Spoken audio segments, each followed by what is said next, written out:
She helped a homeless beggar in the street. She fed him, sheltered him, took care of him like he was his father or brother. People advised her to let go the homeless man, but she didn't listen. She continued to help him in any means possibly within her reach. But what they didn't know is the homelessness man's true identity. He was not just a homeless man. His true identity would shock everyone. If you're just tuning into this channel, please subscribe to our channel and give this story a thumbs up. Also tell us where you're watching from. The streets of Lagos never slept. Even as the sun dipped low behind the city skyline, the air still buzzed with shouting hawkers, distant car horns, and the steady hum of life. But for Adeobi, the world quieted the moment she sat behind her sewing machine. Her small tailoring shop, squeezed between a roadside fruit stand and a kiosk that sold recharge cards, was her entire world. She didn't have much, but she had dignity, work, and above all, a heart that beat for others. That evening, as the skies darkened and most shop owners packed up for the day, Adeobi stayed behind to finish a wedding gown for a customer who could barely afford it. She didn't charge much, she never did. She just wanted people to feel beautiful, especially the forgotten ones. It was just past 9 p.m. when she heard it, a low cough, then a groan. She looked up from her stitching and squinted toward the street lamp flickering in front of her shop.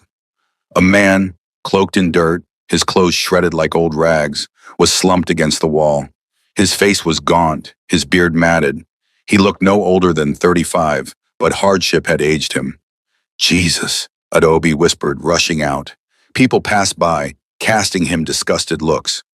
One woman pulled her child closer. No one stopped. "Sir," she said gently, kneeling beside him, "can you hear me?" His eyes fluttered open, weak, tired, but kind. "I haven't eaten in 3 days," he rasped. Without hesitation, Adeobi helped him up. He tried to resist, ashamed, but his legs buckled. "Please, I don't want to bother anyone," he murmured. "You're not a bother," Adeobi replied. "You're a human being." She helped him inside her shop, laying him on a mat she used during overnight sewing shifts. She grabbed bread and warm gari water from her food flask and placed it in his hands. The man stared at her, confused. "Why are you helping me?" he asked, his voice barely audible. Adeobi smiled. "Because someone helped my mother once, and I promised to do the same if I ever had the chance." Tears welled in his eyes as he sipped the gari. "My name is Chuka," he said softly. "I'm Adeobi," she replied. "Rest. Tomorrow's another day." She watched him sleep, curled up like a child on her thin mat. He had nothing, no bell, no shoes, not even a phone, but there was something about him. Not pity, something deeper. She couldn't explain it. Outside, the wind howled. Inside her tiny shop, two souls from opposite ends of life had found an unexpected connection. And somewhere beneath Chuka's broken appearance, a secret life waited to be revealed. The following morning, Lagos woke up loud and chaotic, as always. Roosters crowed against the distant honk of Danfo buses. Generators buzzed like mosquitoes, and the smell of frying akara drifted through the air. Adeobi had barely slept. She sat cross-legged beside her sewing machine, her eyes fixed on the man who still lay curled on her mat. His breathing was steady, his face more peaceful now. In the calm morning light, she could see details she hadn't noticed before. His fingernails were clean, though cracked. His hands, rough yet firm, didn't look like those of a man who'd lived on the streets long. His face, though unshaven and dirt-streaked, bore the bone structure of someone once admired. Who was he really? Chuka stirred and slowly sat up, rubbing his eyes. "You're awake," Adobe said softly. His eyes found hers. "I thought I dreamed it. You helping me." She handed him a warm cup of pap she'd prepared from her last portion of cornmeal. "No dream, just kindness," she said with a small smile. He took it with trembling hands. "I don't know how to thank you." "You don't have to, just get better." Chuka drank slowly, his body still weak. "You don't even know me." "Maybe that's the point," Adeobi said, rising to open her shop's wooden shutters. Morning light spilled into the room. She went about folding fabric, arranging threads, and preparing for the day's work. But she could feel his eyes following her, watching her move with quiet diligence, like a woman used to enduring more than she shared. "I should leave before I become a burden," he said after a while. Adeobi turned to him, her voice firm. "Where would you go, Chuka? The streets? Back to starving?" His silence was an answer. You're not going anywhere. You'll stay here and get your strength back. I have some wrappers I can use to sew you a clean shirt. I can't let you spend your money on me. It's not money, she said. It's love cloth. That's what my mother used to call it. Fabric you keep not to sell, but to bless someone who needs it. He stared at her for a long moment. You're not like other people. Adeobi chuckled. Maybe I'm foolish. No, he said seriously. You're rare. Just then the door swung open and a loud voice cut in. Adeobi, you're now running an orphanage? It was Ifoma, Adeobi's childhood friend and the self-declared queen of class in their compound. Her heavily painted lips twisted into a grin as she surveyed Chuka on the mat. Adeobi frowned. He was dying on the road. I helped him. Helped him or harboring him, Ifoma said, folding her arms. Look, I know your heart is pure, but this Lagos no day smile. Be careful. People like this, if fit, be thief. Ifoma abeg go do your makeup business, Adobe said, more sharply than she intended. Ifoma sighed dramatically and walked out, heels clicking against the concrete floor. Chuka lowered his eyes. Maybe she's right.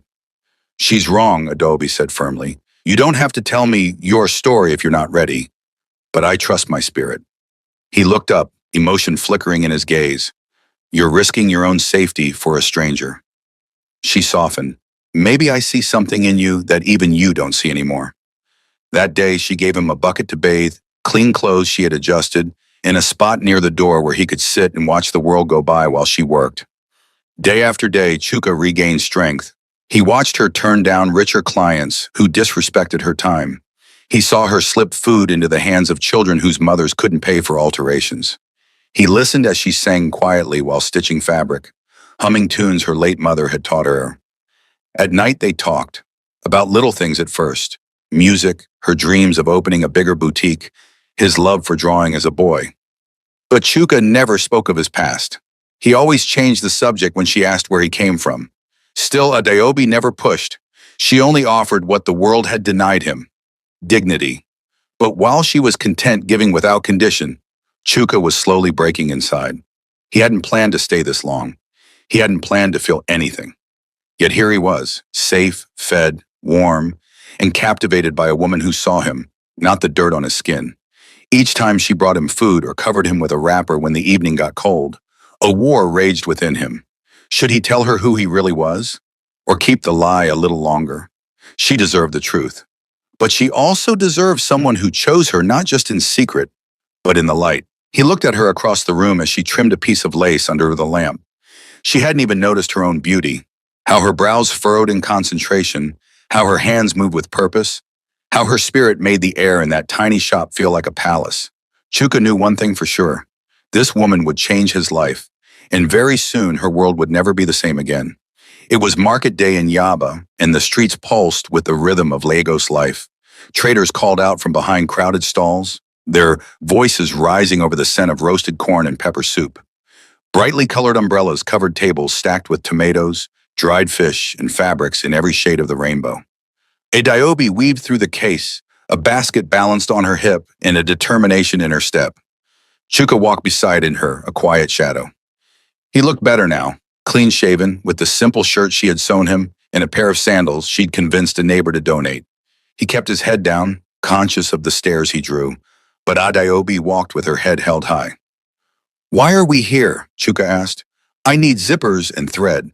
Plus you said you hadn't seen the market in daylight. He gave a small, amused smile. It's louder than I imagined.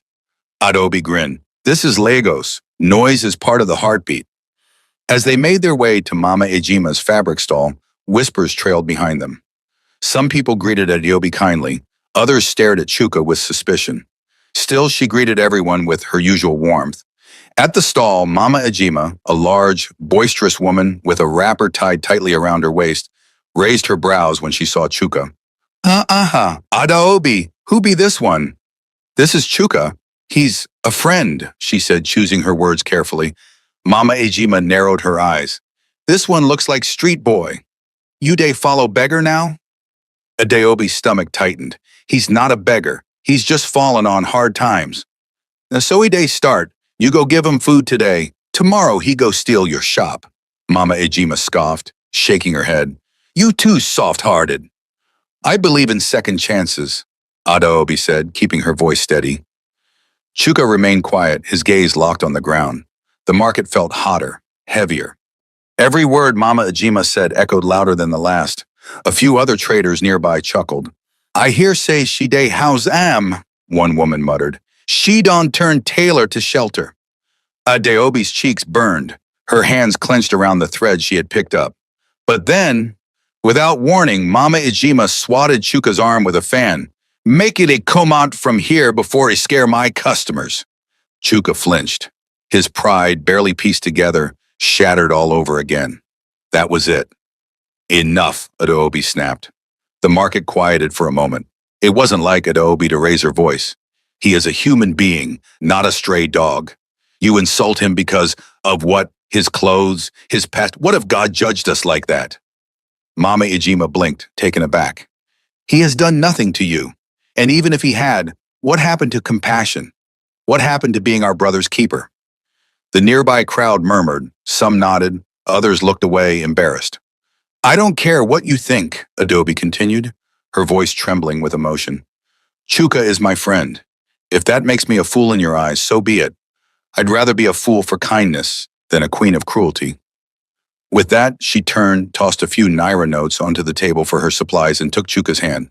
Let's go, she said quietly. They walked away in silence, the crowd parting slowly around them. Chuka didn't say a word until they were far from the market. You didn't have to do that, he said softly. Yes, I did. I've been insulted before, I'm used to it. But you shouldn't be, you deserve better. He stopped walking. Why? She turned to face him. Because you're alive. Because you matter.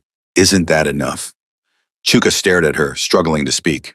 Her words pierced through years of guardedness, through the walls he had built around himself. No one had defended him like that in a long, long time. Thank you, he said finally, his voice cracking. Adaobi smiled, but her eyes were wet. Don't thank me. Just promise me something. What? Promise me that when life gives you a second chance, you'll take it. He nodded slowly. I will. They continued the walk home, hand in hand, like two people against the tide of judgment and gossip. When they returned to her shop, the sun was already sinking into a golden haze. Adaobi sat at her machine, pretending not to notice Chuka staring at her. But he was. He watched her as if memorizing every movement, every breath. His heart beat faster than it had in years. And deep inside, a question he had been suppressing now shouted at full volume, can she love me, even after she finds out who I really am? The seed of that question planted the fear that maybe her kindness was too pure, too good for the real him. But another part of him, the part being healed by her love, began to hope. The rain fell heavily that Thursday morning, soaking the narrow alleyways of Yaba like the sky itself was weeping. Adaobi sat by her sewing machine, her chin resting on her palm as thunder rolled across the Lagos skyline. There was no light, no fuel for her small generator, and worst of all, no customers. The little money she had made earlier in the week had gone into buying food and medicine for Chuka, who had been coughing persistently the last few days. She didn't regret that choice, but it meant the consequences had arrived at her door. Knock, knock, she sighed. She didn't have to guess who it was. Madam Taylor, a voice bellowed from outside.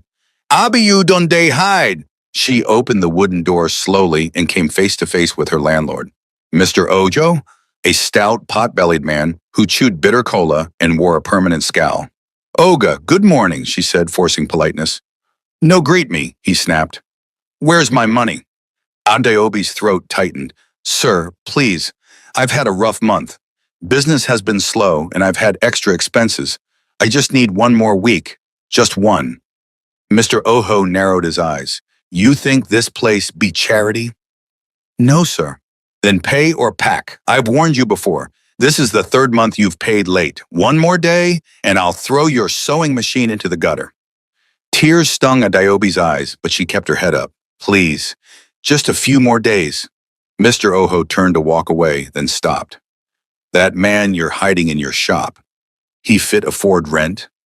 Adaobi flinched. You better be careful, Adaobi. Kindness doesn't pay bills, he spat, then stomped off. She closed the door and leaned against it, her breath shaking. Chuka, who had been sitting quietly by the corner listening to everything, slowly rose. "I'm so sorry," he said. "This is because of me." "No, it's not. This is Lagos. There's always something. You're helping me while you're drowning." "I'm not drowning," she lied, "just swimming in deep water." Chuka looked down, fists clenched. "You shouldn't have to suffer for helping someone like me." Adobe knelt beside him. "You're not a burden. Don't ever think that. If I had to choose between a full purse and helping someone in pain, I'd still choose to help." He looked into her eyes and saw something he couldn't explain. Strength, peace, grace. That night, after Adeobi had gone to sleep, Chuka stood in the corner of the shop and stared at her resting form. His mind raced. He couldn't take it anymore. He had the power to fix everything. Yet he remained hidden, paralyzed by fear. Would she still see him the same if she knew the truth? Would the warmth in her eyes turn to calculation, like so many others? He reached into his torn trouser pocket and pulled out something she had never seen, a tiny, worn card folded tightly in plastic. It had a phone number and a name, his driver. He slipped out silently into the night, barefoot, hood pulled over his head, and walked into the rain. The next morning, Adeobi woke up to an unusual stillness. The rain had stopped, but Chuka was nowhere to be found. Panic surged in her chest. "Chuka?" she called. "Chuka!" No answer. She searched the street. Nothing. By noon, she had accepted the worst. Maybe he had run. Maybe he was ashamed. Or maybe he thought she'd be better off without him. The pain hit her like a knife. Not just fear, but loss. He had become part of her days, her silence, her heart. Her hand trembled as she sat behind her sewing machine again, this time unable to work. The shop felt emptier than it ever had.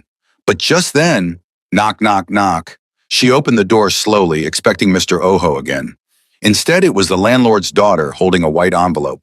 "Good afternoon. My papa say make I give you this." Adeobi opened the envelope cautiously. Inside were crisp Naira notes. A full month's rent, plus 2 months in advance. "What is this?" she whispered. The girl shrugged. "Some man pay him this morning. Tall, quiet, barefoot, no talk much. Just drop the money, leave." Adeobi's eyes widened. "Where did he go?" "He no sabi. He enter keiki and disappear." Adeobi clutched the envelope to her chest, breathless. It was him. Somehow, it was him. He had gone out in the rain. For her. The mystery only deepened. Who was Chuka? How had he gotten that kind of money? And why did he hide it? She sat on her mat that night, watching the doorway long after sunset, hoping he would return. But Chuka did not come back. Not that night. Not the next day. Not for a long time. But even in his absence, he left something behind. An echo of quiet love, an act of sacrifice, and a question that wouldn't let her rest. What kind of beggar pays 3 months' rent in secret and then disappears into the night? 2 weeks passed. Adobe tried to move on with her life, but the silence Chuka left behind followed her like a shadow. She still looked at the mat in the corner of her shop every night, half hoping she would see his gentle eyes watching her again. But it remained empty, cold, still. Every knock on the door made her heart leap. Every unfamiliar voice outside raised her hopes. But none of them were him.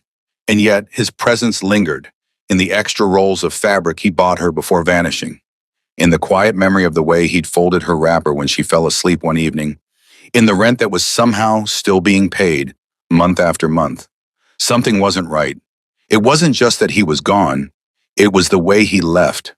Sudden, silent, like a ghost who had unfinished business. Then came the men in suits. It was a bright Wednesday afternoon. Adeobi had just finished stitching a baby dedication gown for a new customer when 2 black SUVs pulled up in front of her tiny shop. She looked up in confusion as 2 sharply dressed men stepped out, wearing sunglasses and speaking into earpieces. They didn't belong in Yaba.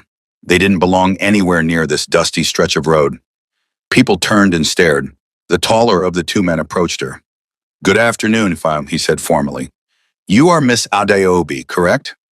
She stood slowly. "Yes. Can I help you?" "We're looking for someone. He goes by the name Chuka.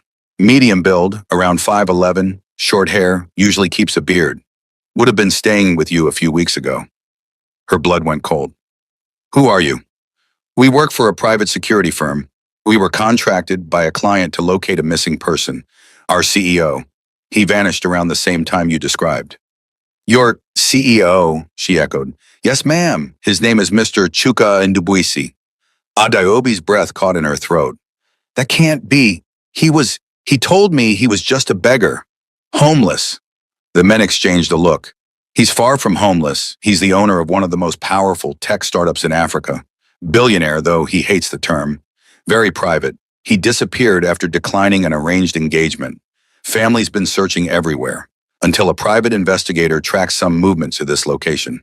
Adeobi's legs weakened. She sat down slowly on her wooden stool. I had no idea, she whispered.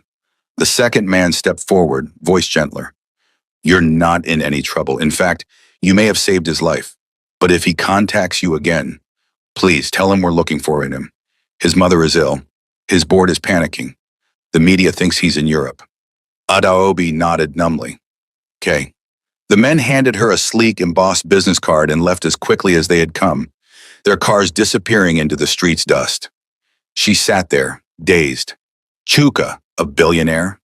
She looked around her shop, the thin curtains, the patched table, the cracked floor tiles. He had lived here, slept on her mat, drunk her pap, helped her sweep the compound. She had spoken to him as an equal, loved him as one of her own. He had hidden it all. But why? That night, as she sat in silence, she remembered something. A neighbor, Mama Nkechi, had once said something strange. I swear that man looks familiar, she had said after seeing Chuka pass by. I see him before, maybe for television. At the time, Adaobi had laughed it off. Now, it haunted her. She pulled out an old Nokia phone with shaky hands and typed Chuka Ndubuisi into the browser. The connection was slow, the images blurry, but one photo loaded. Her heart stopped. There he was, in a tailored blue suit, standing beside a woman in a gala dress, smiling in front of a banner that read Africa Rising Tech Awards. It was him, clean-cut, confident, unrecognizable, and yet still him. She stared at the screen until the light faded, her mind racing. Everything began to make sense. His quiet dignity, his strong hands, his intelligent eyes, the way he watched people, observed them, the mysterious way he disappeared, the envelope full of rent money. He had been testing the world, hiding in plain sight, and for some reason he chose her. But a dark thought crept into her mind. Was it all a game to him?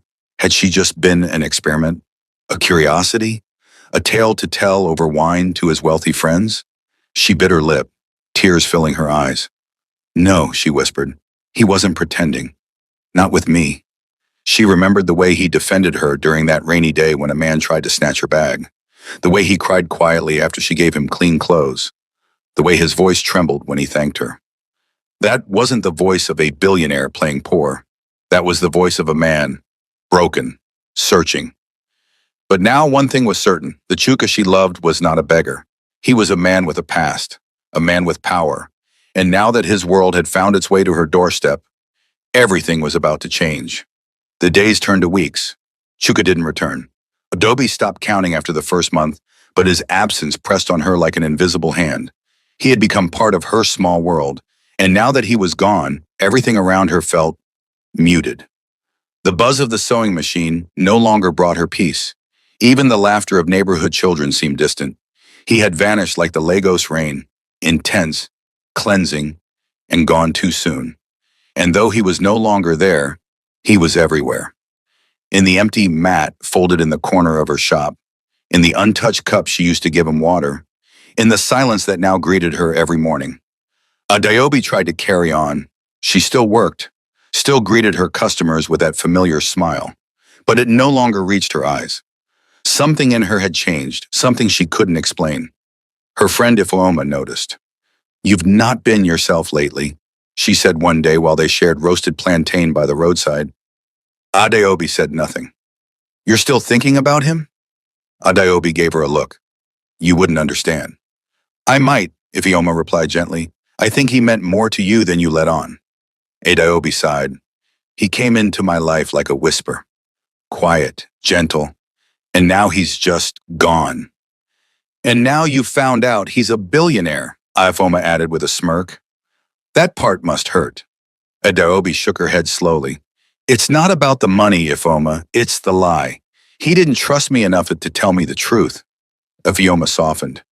Maybe he was scared. Maybe he thought you'd see him differently. Would I? Adeobi whispered, more to herself than anyone else. I don't know. That night, alone in her shop, Adeobi brought out the business card the men in suits had given her. She stared at it for a long time. Her fingers hovered over her phone. She could call. She could demand answers. She could march into whatever mansion he now lived in and confront him. But she didn't, because deep down she didn't want to chase him. She wanted him to come back, freely, to choose her the way she had chosen him when he had nothing. Far across the city, in the penthouse suite of one of the most luxurious hotels in Victoria Island, Chuka sat by a window, his thoughts lost in the night skyline of Lagos. The city below glittered with life, but inside him, emptiness. He had returned to his world, his empire of meetings, boardrooms, fake smiles, and curated headlines. But nothing felt real anymore, not since he left Adeobi. His assistant knocked gently. Sir, your schedule. Cancel everything tomorrow, he said, not turning from the window. Yes, sir. As the door closed, Chuka ran a hand through his hair. He had left to protect her, to keep her away from the mess of his powerful world. But every second without her felt like a betrayal of everything she had given him. Her warmth, her kindness, her courage. She had loved him when he had nothing. She saw him when the world ignored him, and now she probably thought he used her. The thought made him wince. He stood staring at his reflection in the glass. Suits, wealth, status. It meant nothing without her. I need to make it right, he said aloud. His decision was clear. The time had come, not to send a message, not to make a call, but to face her. Face the woman who saw his soul before the world remembered his name. It was an ordinary Tuesday afternoon, or so Adeobi thought. She had just finished adjusting a lace blouse for a customer when a delivery man appeared at her shop entrance, holding a golden envelope. Miss Adeobi? He asked, glancing at a clipboard. Yes, she replied hesitantly. He handed her the envelope, gave a brief nod, and walked away without a word. Confused, she turned it over in her hands. The paper was thick, elegant, and embossed with a strange crest she didn't recognize. Carefully, she broke the seal and pulled out a folded card inside. Her eyes widened as she read, You are cordially invited to the Faces of Africa Fashion Showcase Gala Date, Friday 6 p.m. Venue, the Orchid Grand Hotel, Victoria Island. Guest of honor, Mr. Chuka Ndububuisi, special acknowledgement. Adeobi, Master Tailor, Yaba District. Her hands trembled. Chuka. It was the first time she'd seen his name written with full weight since he left. Not just Chuka, but Mr. Chuka Ndubuisi, the billionaire. The man who had vanished from her life without a word was now listed as the guest of honor at one of the biggest fashion events in the country. Why had he invited her? Was this some kind of joke? A test? She stared at the invitation for a long time, heart pounding. Then she tucked it carefully into her drawer and sat in stunned silence. The night of the event arrived faster than she expected. Adeobi had nothing fancy to wear. Her best work was usually stitched for others, not herself. But that day, she did something she hadn't done in years. She sewed a dress for herself, a deep emerald green gown, modest but regal, with flowing sleeves and soft embroidery. She styled her hair into a neat bun, slipped on her only pair of heels, and took a deep breath before stepping into the taxi she had reluctantly ordered with borrowed funds. The ride to Victoria Island felt like a dream. The streets widened, the buildings rose higher, the lights grew brighter. It was a different world. When she arrived at the Orchid Grand Hotel, she hesitated at the entrance, staring up at the chandeliers and polished marble like a villager entering a palace. But the usher, smiling warmly, recognized her name and led her inside with respect. The ballroom was breathtaking. Golden lights, soft music, and the most elegant crowd Adeobi had ever seen. Designers, journalists, influencers, all mingling over champagne and hors d'oeuvres. She stood awkwardly at the back, unsure of where to go or what to do. Then the lights dimmed. A hush fell over the room as a spotlight beamed onto the stage. A man in a black tuxedo stepped up to the podium. Ladies and gentlemen, the announcer began, we welcome you to the 10th annual Faces of Africa Gala. a celebration of resilience, creativity, and vision. Tonight, we honor a man who has not only revolutionized the tech world, but has also reminded us what humanity truly looks like. The crowd turned. Adeobi's breath caught in her throat. There he was, Chuka, dressed in a simple, elegant black suit, no longer bearded and barefoot, but regal, confident, magnetic. His eyes scanned the crowd until they found hers. Time stopped. For a moment, it was just the two of them in that vast ballroom.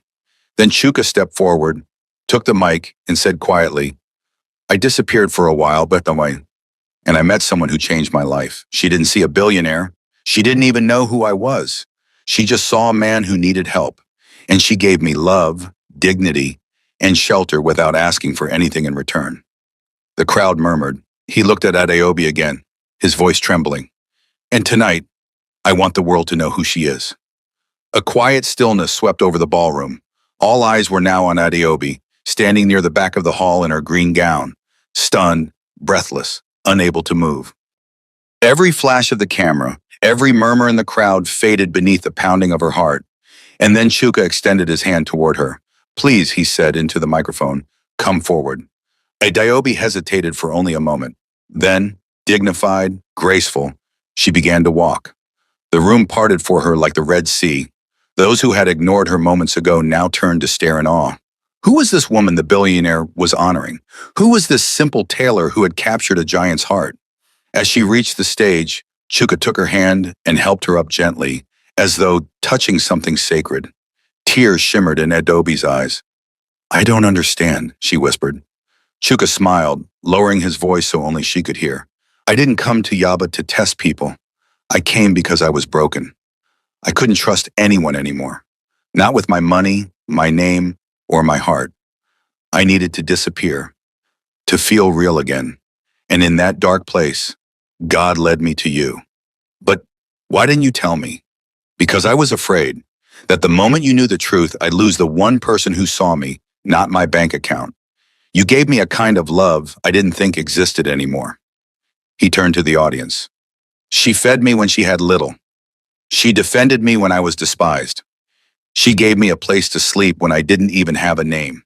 And in doing so, she reminded me who I really was. Not just a businessman, not just a public figure, but a man capable of being loved, without conditions." A hush fell over the room. And then, with his voice cracking just slightly, Chuka turned back to her. "I came here tonight not just to thank you, Adobe, but to ask you something." The crowd gasped as Chuka dropped to one knee and pulled a small black box from his jacket. The lid opened, revealing a diamond ring so dazzling it seemed to catch the light of every chandelier above. "Adeobi," he said, "I don't have a mansion worthy of your heart, but I'll build you one. I don't have the perfect past, but I'll give you my future. Will you marry me?" The world stood still. Adeobi looked down at him. The man who had once slept on her mat, coughed through the night with fever, and disappeared with her heart in his hand. Now here he was, on one knee, asking to make her his wife in front of the most powerful people in the city. Tears spilled down her cheeks. She nodded slowly. "Yes," she whispered. "Yes, I will." The room erupted in thunderous applause. Flashbulbs lit the stage. Reporters scrambled to write headlines. But Adeobi didn't hear any of it. All she could hear was the sound of her heartbeat and the quiet promise in Chuka's eyes that this was real. That despite the wealth, despite the cameras, despite the fairy tale setting, he was still the man who once sat quietly beside her sewing machine, watching her change the world, one stitch at a time. A year later, Adeobi's small shop had become the foundation of an empire. With Chuka's support, but her own name at the front, she launched the Adeobi Hope Collection, training young women from the streets of Lagos in tailoring and design. The same mat Chuka once slept on now hung framed in her office, a symbol of humility, faith, and love. Because beneath the rags, behind the beard, under the silence, she hadn't just